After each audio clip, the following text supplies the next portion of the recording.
the 17th at 4 p.m. or something. Okay. That's when we're gonna start, but I'll kind of say, you need to be there like to get it. Gotcha. And what kind of beverages are gonna be served? Town hall. That's at her location or my truck. Refreshing water. Frank, what's the date again? 17th September. A lot of famous things happen that day. Battle of Antietam style. Constitution Day. That's when Market Garden happened here. And I was born on that day. And did she sign up to speak? 3:30. Actual presentations. And who was the commander of Market Garden? Which commander? The commander of the whole operation? Yeah. No, Montgomery. Montgomery. It was his idea, right? 3:30 on the 17th.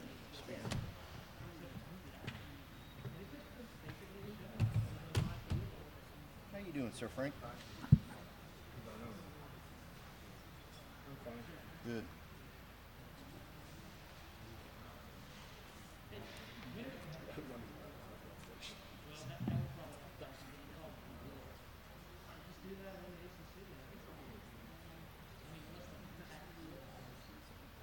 There was an article about that. Was it the Spirit Farm?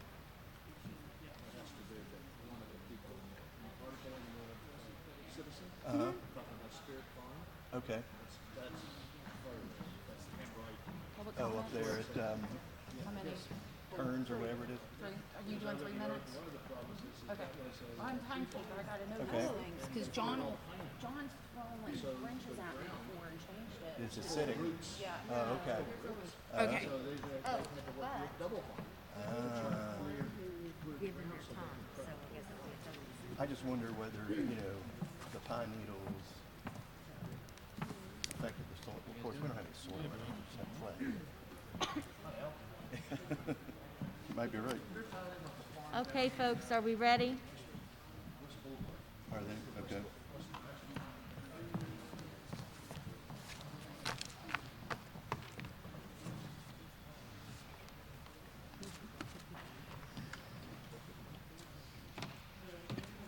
Lance is going the wrong way. I know.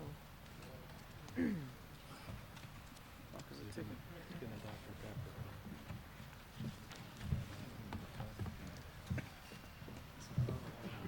You see what's going on here, right? Good point. Yeah. Okay, folks.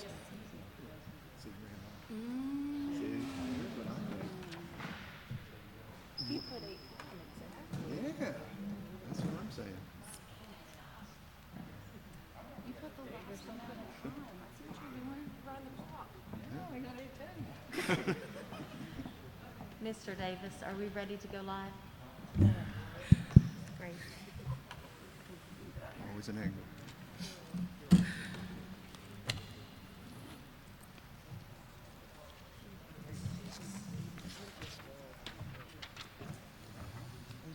You good? All right.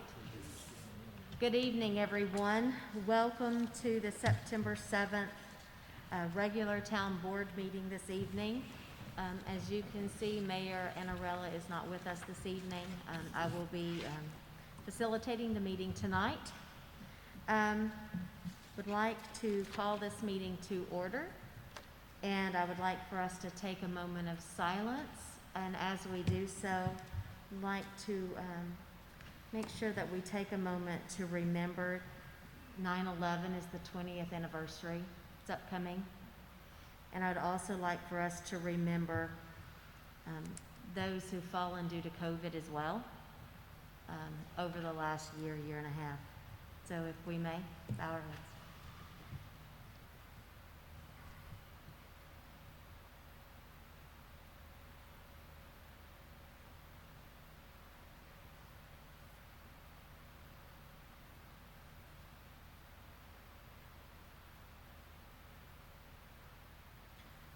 Now, if you wouldn't mind, let's stand and do the Pledge of Allegiance. I pledge allegiance to the flag of the United States of America and to the republic for which it stands, one nation under God, indivisible,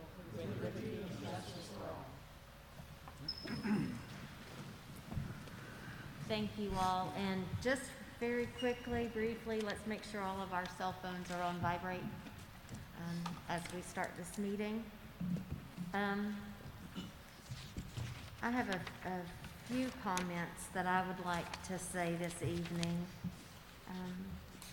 For those of you who may have gone by Veterans Park, we have the Field of Honor flag memorials. They're set up on the town center lawn, Veterans Park, and they will remain in place during the 20th anniversary of the 9/11 terrorist attacks. As we've come upon the 20th anniversary, I've taken a moment to stop and reflect where I was and what I was doing 20 years ago. And 20 years ago on that morning, I was blessed. I was standing beside my husband in our home, holding my 1-year-old and pregnant with my second child. And I vividly remember, as I'm sure each and every one of you do, where you were in that moment. And I just remember standing there with my husband's arm around my shoulder, holding my child, and praying for the people that I was witnessing as the towers, as folks were moving and running, and as I watched the first responders run in. And I don't ever want to forget, as the wife of a Navy veteran, as the mother of a current enlisted in the Army, I don't want to forget. And I would encourage each and every one of you and everyone sitting at home to take a moment and walk through Veterans Park and just remember.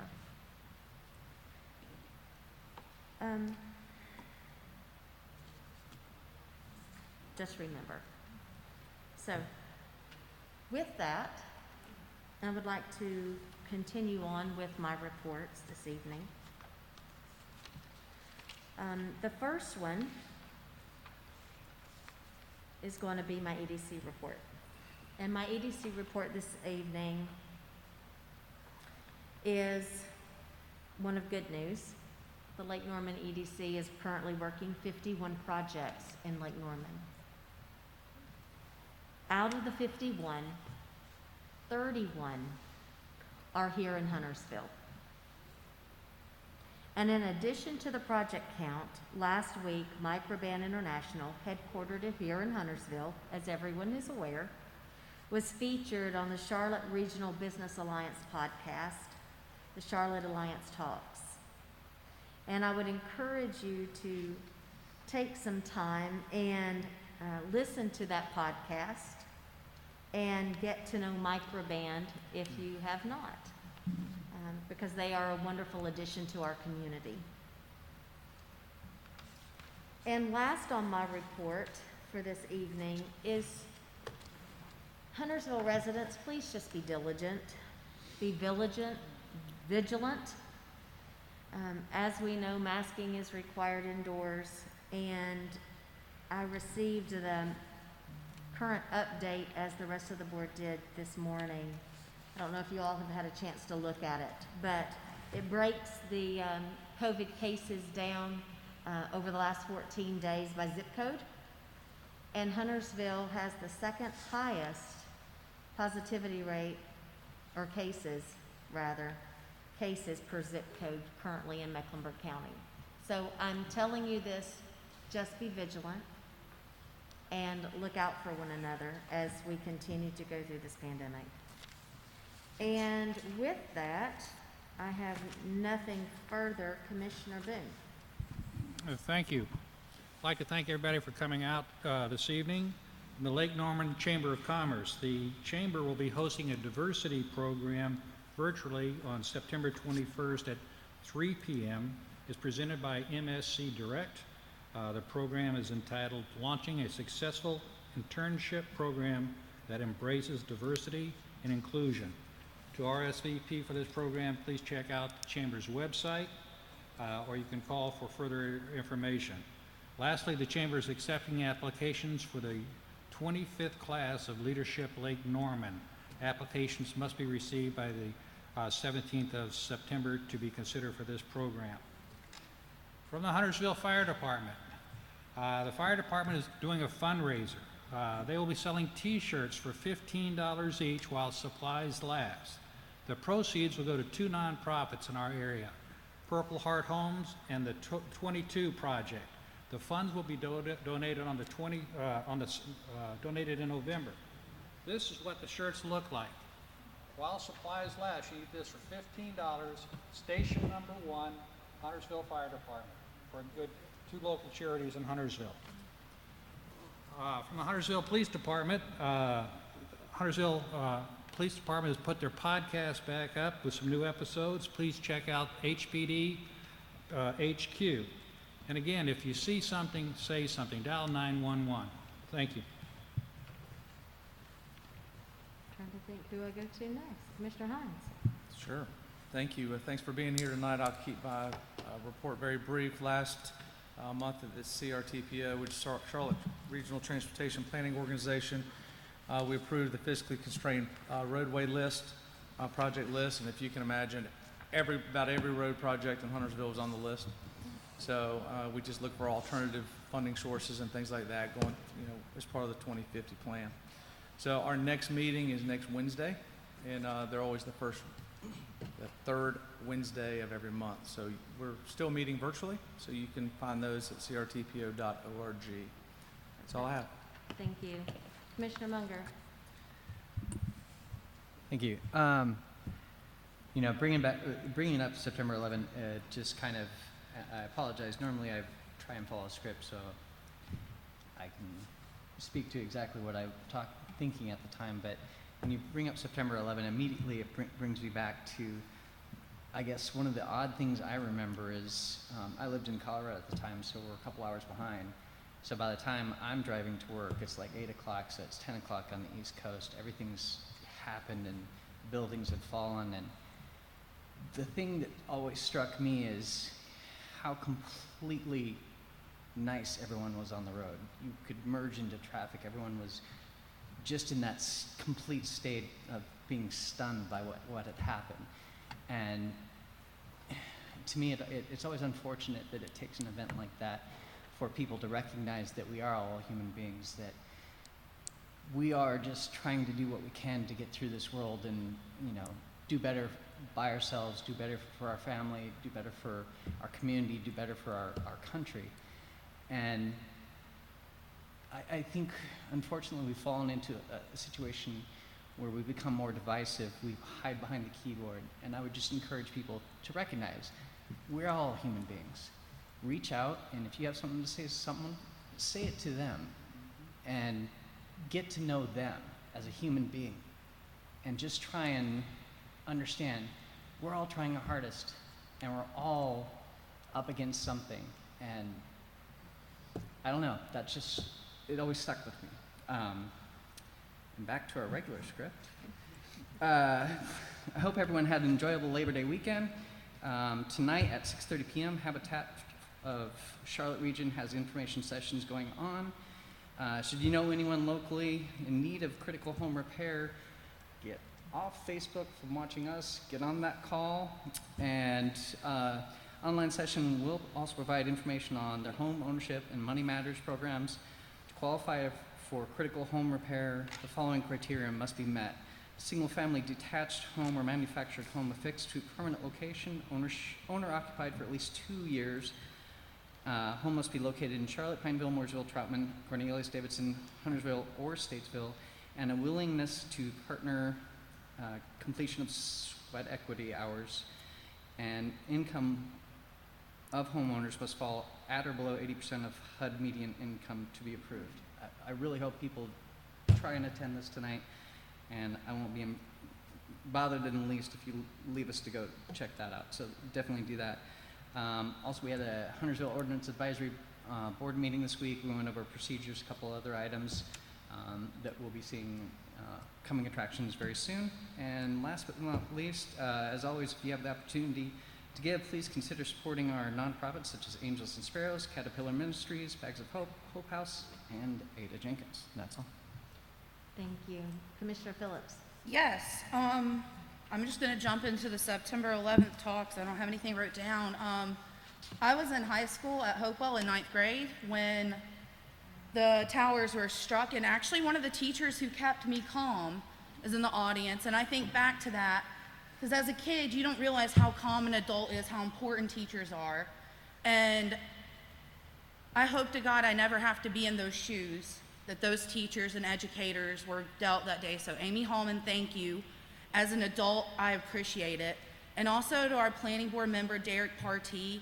He was actually there on ground zero, and what you experienced 20 years ago, we're beyond grateful for you, and we're thankful you're here. So I just wanted to get that out there. On to the boring stuff. Rural Hill, the Amazing Maze is now open until November. You can purchase tickets online at ruralhill.net. There is an ocular melanoma update. The Vision Registry unites patients, caregivers, researchers, and physicians across the globe to share data, accelerate progress, and advance towards a cure for ocular melanoma. Those impacted in Huntersville and Lake Norman are encouraged to participate, including people who have OM, have been through OM, and caregivers of those that have had or had OM. Participation will help researchers find more effective treatments for ocular melanoma. To learn more, please visit visionregistry.org. And on a happy note, a special thank you to Officer McCutcheon from Animal Control for his dedication. A Huntersville family's cat was missing, and they posted their missing cat on social media. Officer McCutcheon remembered their cat who had been hit by a car and was able to connect the family with their missing cat, and their cat is home and recovering. And that's all I have. Thank you. Commissioner Walsh? Thank you. The Public Art Committee will meet tomorrow evening at the Town Center building. That meeting will start at 6:30. The Parks and Recreation Commission will have their monthly meeting on Wednesday, March 15th, starting at 6:30. At this point, they're determining the location. And from Visit Lake Norman, for the first time, Lake Norman is hosting the Fisher of Men District Tournament. Anglers will be competing in the 2021 Berkeley Team Series District 4 Championship, and that will be this coming Friday and Saturday. That's it. Great. Thank you very much. Do we have any agenda changes? Madam Oh, Mayor? I'm so sorry. I jumped the gun, as I was afraid I would. We need to go into public comments, requests, or presentations. Before we go into public comments, I do want to take a moment and introduce everyone to our new PIO, Kim Strickland. Thank you for being here. We are very excited that you are part of the team, and we look forward to working with you. And for everyone who isn't aware, Kim comes to us from Mooresville, and so she has extensive background as a PIO up there. And again, we just look forward to working with you. So thank you for being here. Let's go into our public comments.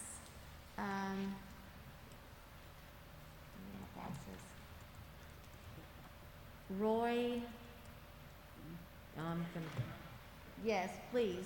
I knew I was going to butcher that. I apologize. Just be glad I didn't put my legal first name. So, you're voting today on, I think it's 9A, about doing a rezoning change on the Billings property. I'm on the board of Skybrook, which is adjacent to it. Sorry, I'm just trying to talk loud to make up for it. Can you provide your name and address, please? Oh, I'm sorry. My name is Roy Gargagliano. Speaking in here? Or? Yes. Sorry. Roy Gargagliano at 14033 Salem Ridge Road, Huntersville. Anyway, the developer's been in contact with the board, and we've been talking to them, and you know, in general, we think what they're doing is probably the best situation. It could be townhomes or other shopping development pursuits. So we don't have any objections per se to that. But in talking with some of your planning people, it looks like they want to make a connection between the new development and a road that comes out from our main entrance with a light.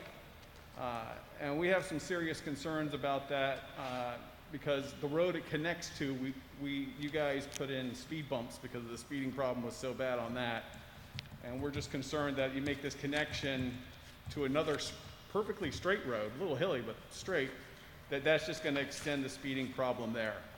I think there was some discussion with your planning people about getting in speed bumps to that. Sorry? And, you know, we're just hoping to get that in the board's mind and hopefully get that approved as part of the project long term. I don't know if you're voting on that piece at all today, but that's really all I'm here to do and to discuss that and any other concerns. And I don't know if it's allowed, but our board president, Craig Sandhouse, is here. He's speaking. If I can surrender the rest of my time to him? Yes. Perfect. Thank you. Thank you. Next up, we have Craig Sandhouse and Tanya Crowell. I believe I've said that correctly, and she has given her 3 minutes to Mr. Sandhouse. So, Mr. Sandhouse, thank you for coming this evening. It's good to see you again. If you wouldn't mind, name and address for the public record, and you have 6 minutes. Thank you. My name is Craig Sandhouse. I live at 11255 Skytop Drive in Huntersville. I am the president of the HOA in Skybrook. Roy gave a perfect lead into what our concerns are. The project that we're talking about is petition R21-03 Billings Property request by Skybrook West. They're looking to, or the town of Huntersville would like that property to connect to Linksland Drive, which is in Huntersville. And I was told that there's a good possibility that there would be some kind of speed mitigating device on that road to slow any potential problems that we have. I think it's important for the commission to know that the board has hired 5 off-duty officers a week to patrol the Huntersville section and the Cabarrus section. We do have a speeding problem, which you all know because you helped us put speed tables in on Salem Ridge Road. The problem is the road that does not belong to Huntersville. It's on the Cabarrus side. So Linksland Drive will connect to Skybrook Drive. That's in Cabarrus. And the last time I spoke, I mentioned how many speeding tickets were given in one day there. So yes, it would be nice to have speed tables or some kind of speed mitigating device if in fact that were to go through for Linksland, but what happens to Skybrook Drive? It just adds to an already difficult problem and makes it worse. I spoke to Mr. Pete today, and he said, well, maybe we could have the town of Huntersville and the developer and or the state work with us to put a speed table in on Skybrook Drive. Would the board be welcoming of that? Well, we have to have definites. We can't vote on something that's a maybe. So if the commission comes back and says, we now have the developer and or the town of Huntersville willing to put in speed tables on the Cabarrus Road, and we have permission from the state, because the state is is the municipality that owns that road, giving permission for that, that's something the board would look favorably on, and we could meet and discuss that carefully. That's all I had to discuss tonight. So I would like, please take some real consideration, because any problem that you create, we have to deal with, and I am greatly concerned, we are greatly concerned about having a problem that will add another volume of traffic to an already difficult road. Thank you. Thank you, sir. And we have one other speaker this evening, Susan Gammon. Miss Gammon, thank you for coming this evening.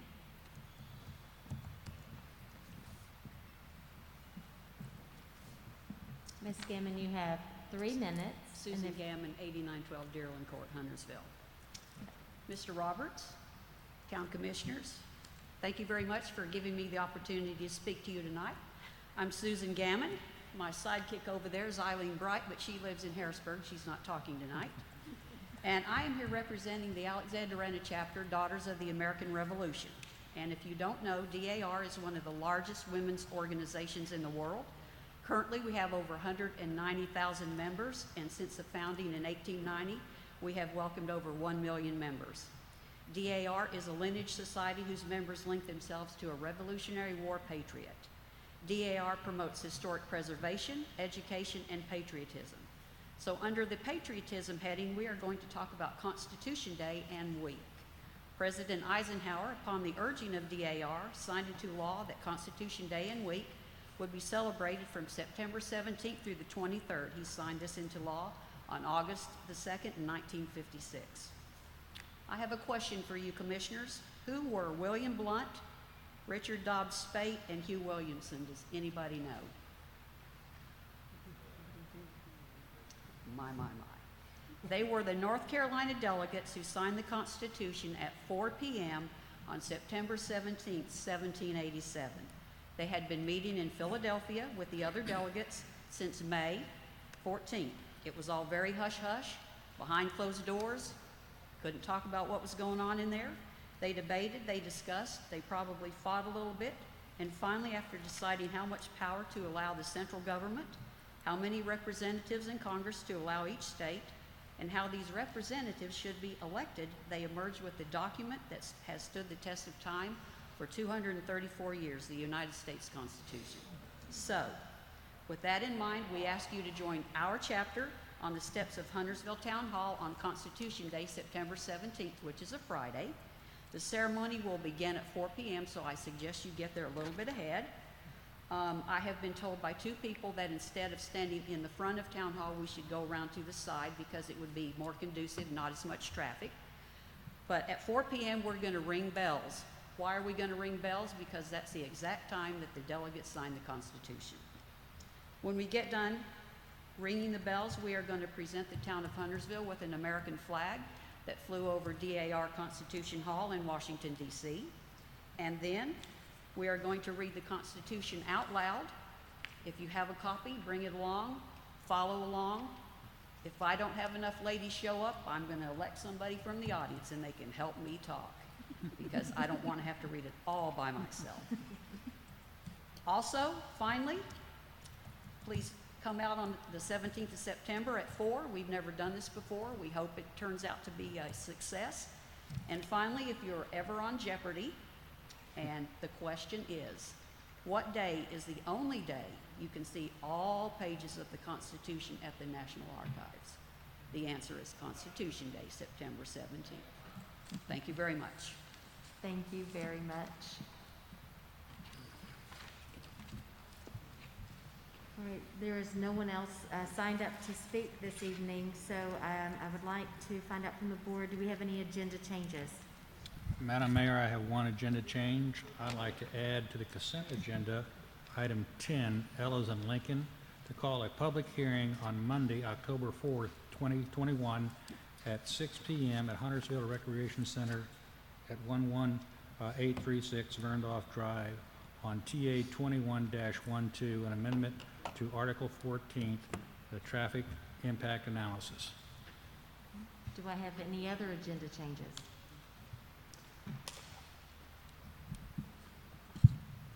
I have one agenda change. And I need to get to it. I apologize. Under agenda changes this evening, item 10K needs to be revised. And it is petition number TA 21-08.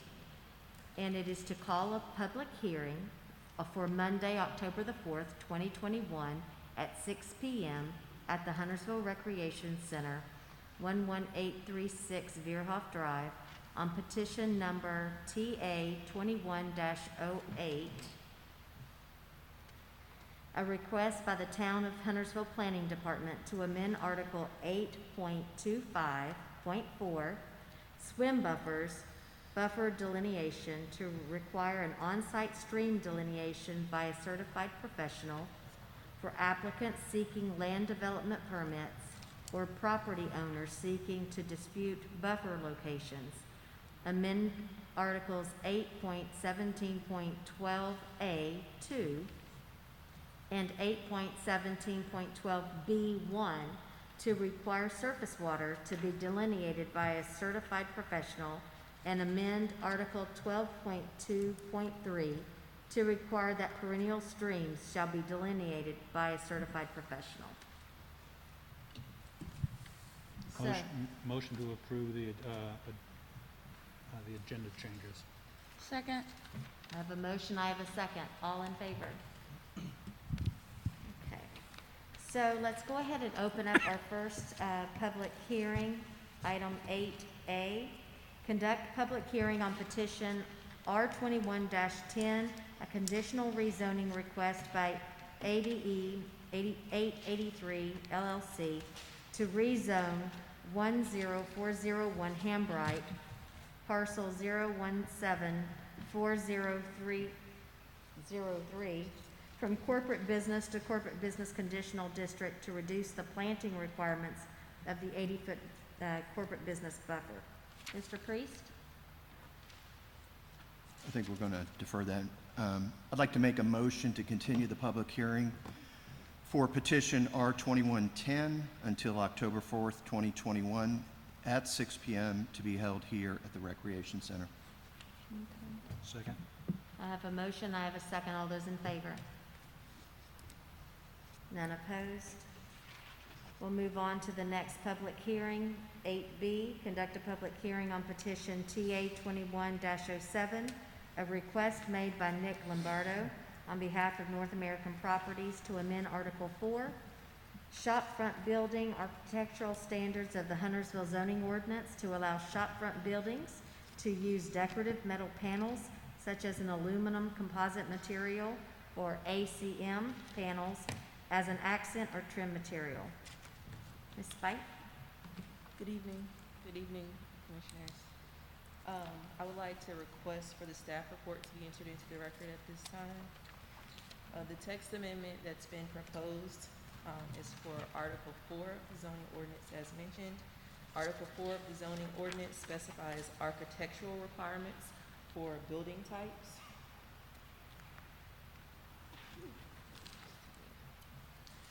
There are currently 5 commercial building types listed in Article 4, including shopfront buildings. Currently, shopfront buildings are not allowed to have ACM or metal paneling.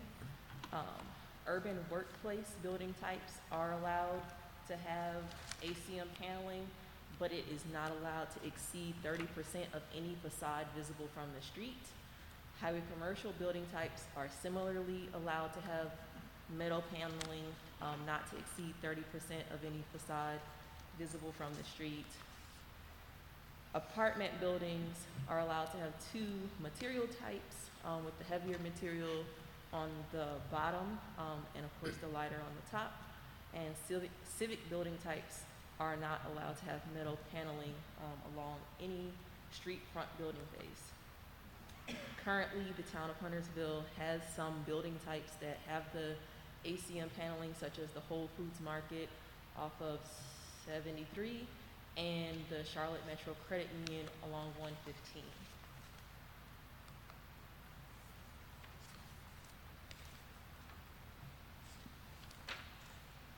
The applicant is proposing similar language that is already included for other building types, such as the highway commercial building type and the urban workplace building type. And in the language proposed by the applicant, they are proposing that the metal paneling is allowed for shopfront building types not to exceed 30% of any facade visible from the street. And there's other examples, which of course this is not what we would see in Huntersville necessarily, but what the metal paneling looks like. Considerations for this proposed text amendment are that it would allow greater flexibility in the materials allowed for shopfront buildings. It matches the current allowances for the metal accent material for highway commercial and for the urban workplace building types. The applicant, while they are connected with Burkdale Village, acknowledge that shopfront buildings are not unique to Burkdale Village only. They can be located in other areas of the town. And that we also recognize that there should be some type of compatibility with regard to the metal paneling with the surrounding architecture elsewhere. The applicant has already proposed limitations on the percentage of metal paneling allowed, and this planning department does recommend for this proposed text amendment as well. Are there any questions? No questions. Well done. So I guess we will close this public hearing. Thank you very much. Thank you.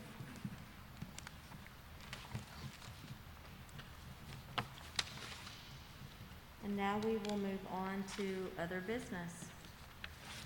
We will consider final action on petition R21-03 Billings Property, a request by Skybrook West LLC to rezone 21.04 acres north of Eastfield Road, just west of the Cabarrus County boundary, to rezone from rural to neighborhood residential conditional district for a 47-lot subdivision. Mr. Peak. Good evening. Thank you, Good Madam evening. Mayor Pro Tem. I want to enter the staff report into the record for the final action and just bring you current to what has changed since last you've seen and the planning board has taken action. I think everyone recalls the property is located on Eastfield Road at the extreme eastern boundary of our jurisdiction. In fact, it has a portion of the Cabarrus County property that was annexed into the town. And so none of the data points have changed. It's still 47 lots, single-family homes only, looking at a density of 2.23 units an acre. You can see the zoning that is in place now, and the request is for neighborhood residential conditional district for the 21-acre site. The staff report recommendation is shown here, but I've illustrated it a little bit clearer. One new item is, as was pointed out in previous staff reports, there are a number of lots along Eastfield Road that, highlighted in red at the bottom, that are beyond a quarter mile of the urban open space that is proposed for this development. It's probably around 100 or less feet, but it does exceed, and it's more than we would sort of say is compliant with that. So that the applicant is asking for an actual ordinance modification for those parcels. All the other items that were listed in the staff report have generally been modified or satisfied, with two other exceptions. Number one, the other modification request, is the cell tower. As discussed, it sits less than the 200 feet from the residential lot boundaries as the ordinance would prescribe. So the request is for a 149-foot setback. And staff suggestion and the planning board's endorsement was that that is fine as long as there's engineering documentation provided that the tower will, implode upon itself and not sort of fall at its full height.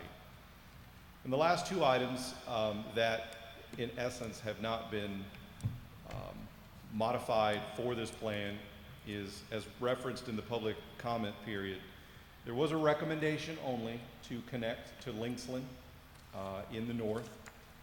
In the 1998 illustrative master plan for all of Skybrook, it was envisioned that Linksland would connect down to the south. The applicant has not provided that connection through the plan, so just to be clear about that. But there's a further suggestion by staff, that is, if that road is not to connect, that the current situation of the end of Linksland is there's no turnaround. And so it was originally approved as a stub, and that's why we don't see a turnaround. So it is recommended that that be cleaned up through this process. And then lastly, you can see on the edge along here in the green, the fluorescent green line, that is just a suggested route to connect this subdivision to the amenity center to the east, which is completely in Cabarrus County. My understanding is that you do not have to be a resident of Skybrook, nor does being a resident of Skybrook automatically put you into the club, but it is an available amenity that I think it would be safe to say many of these residents would like to take advantage of. So the suggestion of the green line is purely following the B&P access easement that is a requirement and will be in place, and did not seem to obligate any land, any additional land, to make that connection. And then Skybrook HOA owns the land to the east to be able to make that connection. So, but again, to be clear, that trail connection is a recommendation. The Linksland Drive and the turnaround are also recommendations. And then you have the 2 modification requests. So that is the essence of the latest plan that's in front of you. Here is the full planning board motion. They did recommend approval by 7-2 vote. They were in favor of the cell tower modification as I requested. They did not act on the urban open space, the lots that were more than a quarter mile from the urban open space, because that was not part of the request. And then you can see their policy recommendations. And again, the Eastfield Road Small Area Plan provides the most support for this rezoning with this consistency to the adjoining Skybrook. I'm happy to answer any questions you have at tonight's final action, and Mr. Scott Moore from the applicant, representing the applicant, is here as well. Thank you. I'd like to open it up for questions for staff. Any questions for staff? Any questions for the petitioner? I do have one for the petitioner. Okay, so we have a question for Mr. Moore.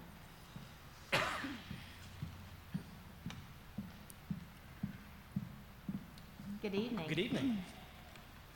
Hey, good evening. My question is this. So back when the master plan for Skybrook was put together, there was supposed to be a connection from Linksland on down. The condition of that stub is kind of tough right now because, again, it was designed as a stub out. I'm wondering if you'd be willing to work with staff to maybe get a turnaround put up in that area so that we can kind of clean that up a little bit. Sure, happy to take a look at it. Do you actually have the slides that I was presenting? Because I want to show, I think it'll help kind of fill everything in. Take me to the one there's an aerial directly over the area. Yeah, sure. Sorry, don't look at it. We're going to go fast. All right. And then this is the pointer. Okay. So happy to work with staff, the HOA as well. The big thing to talk about here is all of this land that is around here is all owned by the Skybrook HOA. And when we were calling about making this connection here at the public hearing, the reason we did not do that is because the HOA at the time was not willing to sell us the land or to make that connection. So we weren't proposing any connection, but I'm happy to work with everyone to see what we can do. I just can't vouch for the HOA where if any additional right-of-way were needed for a turnaround, I can't make that decision for them because it's land that's owned by the HOA. I understand that, and I know Mr. Sandhouse is here, and Sure. But you're willing to take care of that, and if we can get this the HOA to allow you to do a turnaround type of thing there. Well, I would like to know what take care of that means, just Well, to be clear. we don't need a turnaround for an 18-wheeler, but get it, something, because it was designed as a stub street, some kind of little cul-de-sac-ish type of turnaround. Sure. Because if you go back to the picture, can you go back to that picture? It's going to be a ways back. You're talking about the end of it? This one? Yeah, normally if we'd be connecting that, we'd get that cleaned up, and I kind of hate to leave the HOA with it. I'm happy to work with them. As I was talking with David, in 1999, the staff actually approved it at the right-of-way and not the property line, which is kind of what the issue is, what we're dealing with today. But if I could be a part of the solution as we can, we'll be happy to work with that. And the trail around Well, sure. the So BMP, no issues that there? I would like to discuss, because that portion right there, there's grading all the way up to tree save. So I'm happy to talk about David with that a little bit more. I don't know that we have an easement. More of that is across the lines of directly to the cell phone tower. These areas and this path right here will be the connection of where that will take place. So again, it wasn't a matter of us not wanting to do that. I think that's a very simple change. If there's room to do it, what I didn't want to do, and as described in the public hearing, is to have to clear out all the trees that buffer the pond and the area as well, just to put a path in. I didn't feel that that was a really good use of that land. But if we can work with that without having to clear out all the, because the tree save, part of that there is part of tree save meeting requirements. I don't want to put ourselves in an issue where we're clearing out trees to make a path, and then now we have issues with tree save again. So that was part of the reason why. Gotcha. What do you think, Mr. Pete? I can assure you that we are not we're not casting aside other requirements of the ordinance. The buffer would have to be there, all the other elements. But as I said, based upon, if you go back a couple of slides, go back to the site plan, right, Lamar, right, we were there. Okay. It's difficult to see, but under that green line is the access to the BMPs, which is a requirement of the ordinance. It's got to be at least 10 feet, so it's plenty for a trail. Okay. And we're just following that to the stormwater feature that's proposed. So we don't disagree that we're not here to take away other requirements, but it feels like there is plenty of room to do it. Gotcha. Are you good with that, Mr. Moore? The only other issue I would say is putting trails between two lots is not ideal, as most people who close in homes don't want to be right next to a lot. But if it's a requirement and the only way that we can get through to approve it, we will do what we can to make that work. Good. Okay. Yep, I'm ready to make a motion. All right. In considering the petition R21-03, a request by Skybrook West to rezone 21.04 acres north of Eastfield Road, the town board approves this rezoning as it is consistent with policies LU 11.1, 11.2, and T3.1 of the Huntersville 2040 Community Plan, and specifically the Eastfield Road Small Area Plan. It is reasonable in the public interest to approve this rezoning as it promotes street connectivity, safeguards the development on this parcel, and continues the look, feel, and flow of the existing and adjacent phase of Skybrook. The town board approves the applicant's request for the ordinance modification as it relates to the cell tower buffer of 149 feet instead of 200. The town board also approves the ordinance modification to the lots not within 1/4 a mile of an urban open space, as it only looks to be about 80 feet more. The approval is contingent upon a trail from the cul-de-sac to the adjoining Skybrook Amenity Center being provided around the BMP or other path, and creating a paved turnaround at the end of Linksland Drive if approved by the Homeowners Association, and of course addressing all outstanding red line comments from staff. Second. We have a motion and we have a second. Any discussion? All those in favor? None opposed. Thank you, Mr. Moore. Thank you. Thank you, Mr. Peak. So we will now move on to our next item. This item is the 2022 Downtown Plan Steering Committee. Will be comprised of Huntersville residents, property owners, and business owners. The committee will serve to provide oversight of the planning process involved in updating the downtown master plan. Several non-voting ex officio members will serve as liaisons to other town boards and commissions. The project is expected to take about a year to complete and will be supported by town staff and consultants. The project is identified as a priority in the 2040 Community Plan. Okay. So I'd like to make a motion to temporarily suspend Rule of Procedure 31 and take up Agenda Item 9B. Second. All those in favor of temporarily suspending the rules? None opposed. In that case, I'd like to make a motion to nominate the following to this committee: Bob Lemon, Charles Ginyard, Cindy Trevisan, Don Guest, Doug Ferguson, Elaine Kearns, Elizabeth Rodriguez, Gatewood Campbell, Janelle Harris, Jessica Tucker, John Foster, Lee Hallman, Nate Bowman, Sarah McCauley, and Sean Flynn. Second. All right, we have a first and we have a second. Before we take a vote, we had 64 applicants for a 15-member board.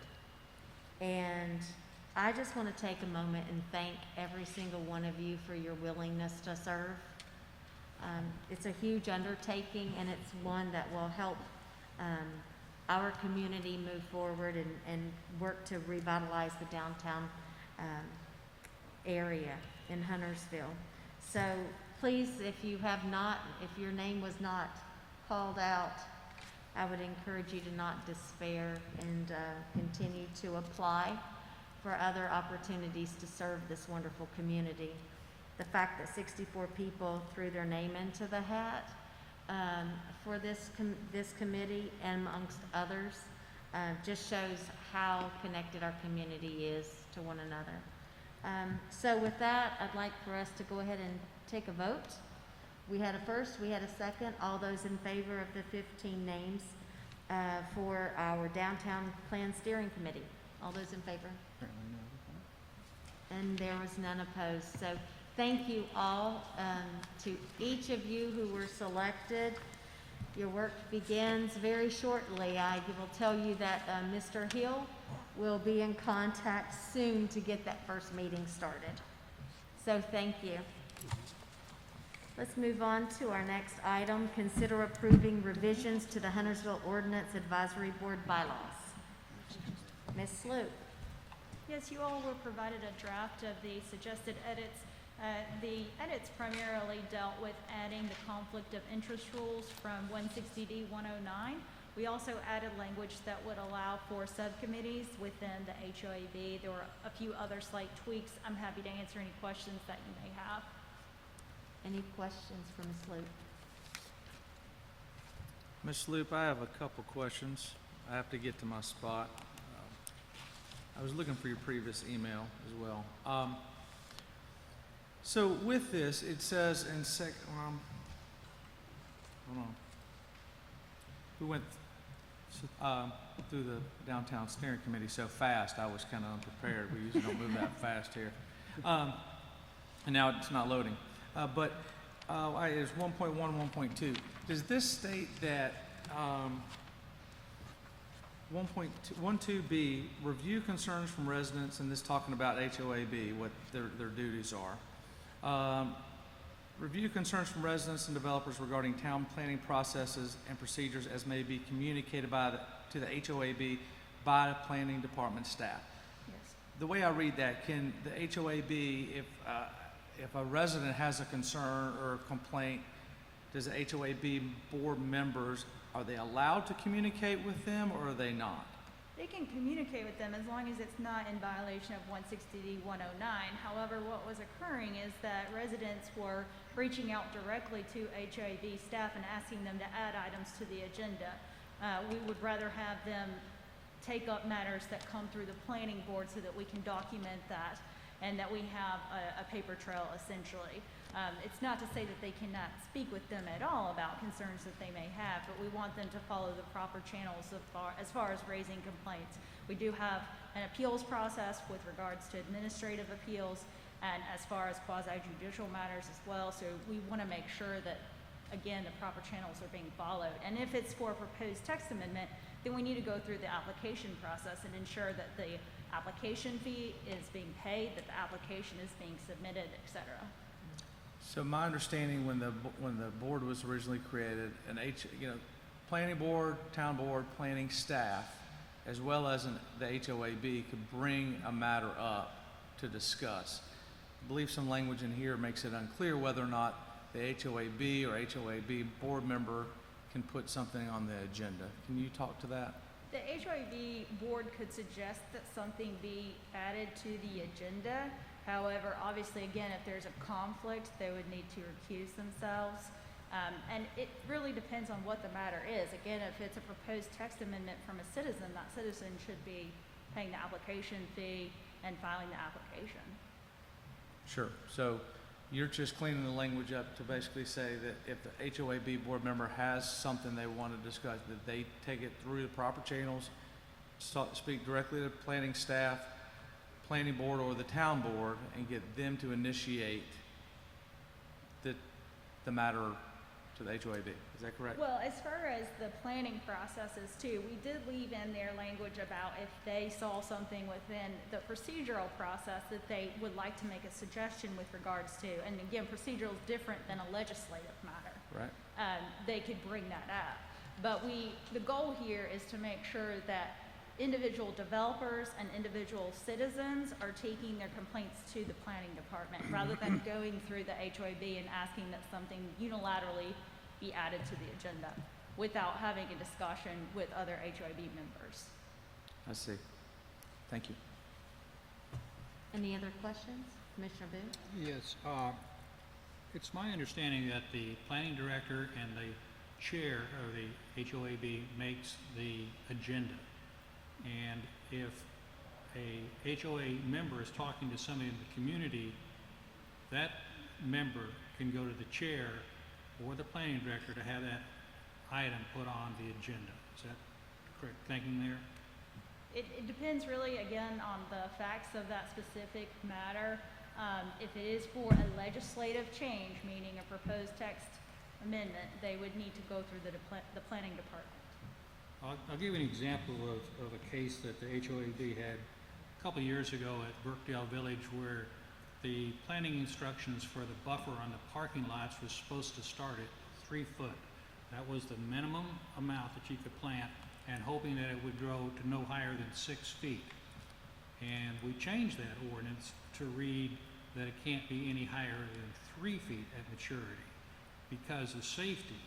And that would not have come up in front of the HOAB unless a police officer had mentioned it to somebody that had had a problem in the parking lot and they knew somebody on the board. And then that was just put in front of the planning director and then was put on the agenda. Is that how the process should work? We really shouldn't be doing that because we would want planning staff to review and research as well as legal staff any proposed text amendments prior to them being added to an HOAB agenda. And if the HOAB member adds the proposed text amendment to the agenda without first coming through planning and legal staff, that can cause unintended consequences. I guess my problem is that the wording of 1-2B as in boy, the last review concerns of residents and developers regarding the town board processes and procedures as may be communicated to the HOAB, and just period there and take out by the planning department staff. If that's what the board prefers, we can make that edit through a motion. Again, the reasoning behind the edit was to avoid having developers and citizens ask that something unilaterally be added to the agenda, especially matters that were not pertaining to procedural processes, but with regards to something that might affect something within the ordinance itself that would require a legislative process. And I'm happy to answer any additional questions offline as well if you guys are not prepared to make a motion tonight.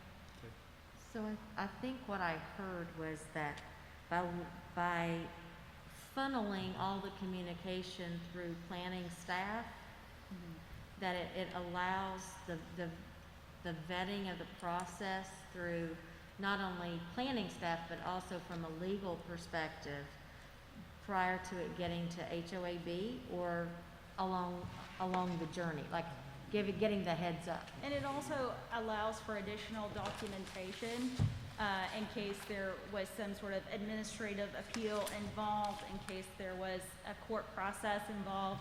Again, it's hard to speak in blanket terms because it really would matter basically what the facts are of that particular situation.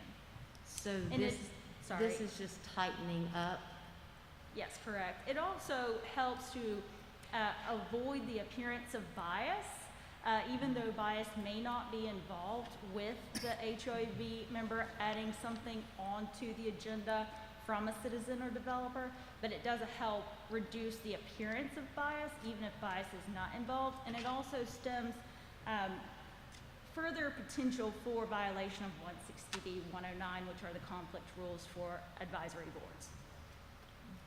And any other questions? I got Commissioner one. So has this ever become I mean, because I think what I'm hearing you say, I mean, has a resident just brought a text amendment directly to the HOAB board without it being vetted by planning staff?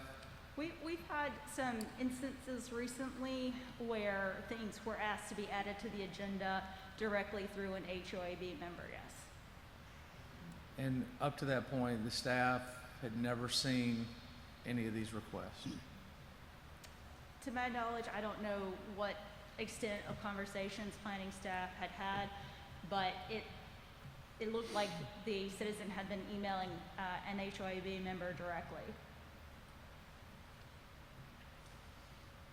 Yeah, I think we're trying to streamline the process, not make it more burdensome. So that's the only thing that I'm wrestling with right now is, I mean, hopefully staff is vetting this prior to it even, it may be on the agenda, but I know that the staff, planning staff is talking to the chairman, and hopefully, I'm assuming they've talked about it prior to the actual date of the meeting. The way it was when I was the chairman of the. Staff, but my understanding is that there was limited communication prior to asking for it to be added. Any other questions? Mayor Commissioner Pro Boone? Tem? Yes, I'm ready to make a motion, but I'm still kind of like Commissioner Hines, kind of wrestling with 1-2B as far as somebody wanting to talk to somebody on the committee, but I'll leave that as is. In my motion, I'd like to motion to approve the revised HOAB bylaws with two changes. Section 3-1, change the following to read, a chairperson and vice chairperson shall be elected by all the voting members of the HOAB. In section 9-1, subcommittees, take out upon consensus of the town board. The remaining verbiage in section 9-1 shall remain the same. Mr. Boone, can you restate the 9.1? 9. Is that what it was, 9.1 or 2? 9-1. 9.1, it's subcommittees, that's under that section, take out upon consensus of the town board. That means the town board has to appoint or approve all the subcommittees. No other town commission or board has to go through this. And why we're letting the HOAB have town approval, it just seems like we're getting in their way to do their job. And the same thing as far as the board members that can vote for the chair. We need to have those people vote for their chair and vice chair like we do every other committee in town. I'll second that. Okay, I have a first and I have a second.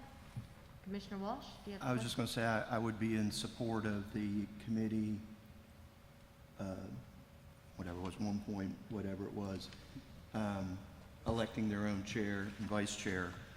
However, I still would like to see the town board, they're going to create subcommittees because it involves staff time and can be pretty intensive. I would like to still have approval of that. I don't know if you'd consider amending your motion. And just for clarification, a consensus would not require it to come to an official meeting for approval. You could give a consensus outside. I do have a question. Does the planning board, I know in the past there was a time when I believe the board approved, and like this, any potential subcommittees? We did review the planning board rules of procedure. They are allowed to have subcommittees, however, it doesn't require consensus of the town board. Okay, Mayor Pro Tem, an example of that is when the planning board put together the tree save committee on their own, took staff time, and did not get approval from the town board. And why this one board has to have our approval so they can form a subcommittee to do their job to look into the ordinances. So on the flip side, should we make it where planning board has to have our approval for a subcommittee? And that way it's fair, and then leave the Board of Adjustments as is, because they are quasi-judicial and on their own. Yeah, before tightening it up with the other ones too. Again, it's impacting staff and resources, and I'm not saying they're doing it willy-nilly, but it is something to be considered. So I'd have no Commissioner problem Mulder, going would you back like to to the weigh other in? ones and cleaning it up, but I'd like this one to remain the way it is. But I agree with Commissioner Boone, they should pick their own chair. I'm probably in agreement with Commissioner Boone's original amendments to 3.1 and 9.1. 3-1 and 9-1? Yeah. Mm-hmm. Okay, so we have a motion and we have a second. All those in favor of the motion, raise your hand. Okay. That was 5-1. So, Ms. Sloop, we have our bylaws updated. Thank you. Thank you. Mayor Pro Tem, there's been previous requests to announce if there was a dissenting vote, who that dissenting vote was for the people on Facebook. I apologize, I'm new to this one. So it was a 5-1 vote with Commissioner Walsh in dissent. Okay, we are moving on to item 9D. Thank you, Mayor Hello, Pro. Ms. Huffman, how are you? Great, how are you doing? Thank you, Mayor Pro Tem and Commissioners. So, staff has requested that our financial advisor, Davenport and Company, solicit bids to refinance any debt that's eligible to be refinanced. Items 9D and E on the agenda tonight are the results of those responses. Davenport sent out requests for proposals to over 50 national, regional, and local firms. The low bid response on both of the items was Pinnacle Financial Partners. Savings that I'm going to quote you on items D and E separately are estimates based on, we issue debt at fixed rates, so we could tell you exactly what the future debt service payments are going to be, but they're done at net of our closing cost, which is made up of bond counsel fees, LGC fees, our financial advisor fee, underwriter fees, and so we don't have concrete bids on that yet, so I will give you estimated savings. Debt instruments for municipalities are very specific instruments, and so items D and E have been prepared by the town's bond counsel. All of the things that I just stated would apply equally to both D and E. I'm going to give you some information now specifically related to item D. So the town's financial advisor receives responses from 6 firms. Item D is related to refinancing and installment financing on our police facility, and our 2012 accounting jargon is those are LOBs, that's limited obligation bonds. They're bid together because they're both particular types of installment financing instruments. Taxable interest rates in the low bid proposal vary from about 1.25% to ballpark 1%. There's no change to the original term of the loans. That means the LOBs will still mature in 2029 as the original instruments would, and the installment financing will still mature in 2032. The refinancing debt is estimated to save the town approximately $643,246. That's going to vary from approximately $72,000 a year up until 2029 when the LOBs mature, and thereafter between 2030 and 2032 about $21,000 a year. And I'm sorry, what was the total again? $643,246.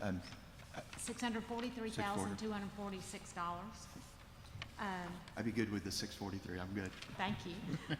So should you choose to approve this item tonight, future items that you will see on agendas related to this item, we have to hold a public hearing on the specific installment financing contract, which means we will have a public hearing on the September 20th agenda. After that public hearing, you'll be asked to approve the final resolution. If you approve that tonight and then that action on the 20th, we'll ask the LGC to approve that debt on my youngest son's birthday, October 5th. And we will attempt to close by Halloween. The earlier we do that, the more savings we'll have. Happy to respond to any questions you have about 9D. Okay. Any questions, Commissioner Munger? I'd like to make a motion. So before you do that, Yes. since I did not take a moment to actually introduce this item to our friends out there in Facebook land, but just wanted to make sure that everyone is understanding that the resolution before us is refunding installment financing contract. So it's a resolution refunding installment financing contract.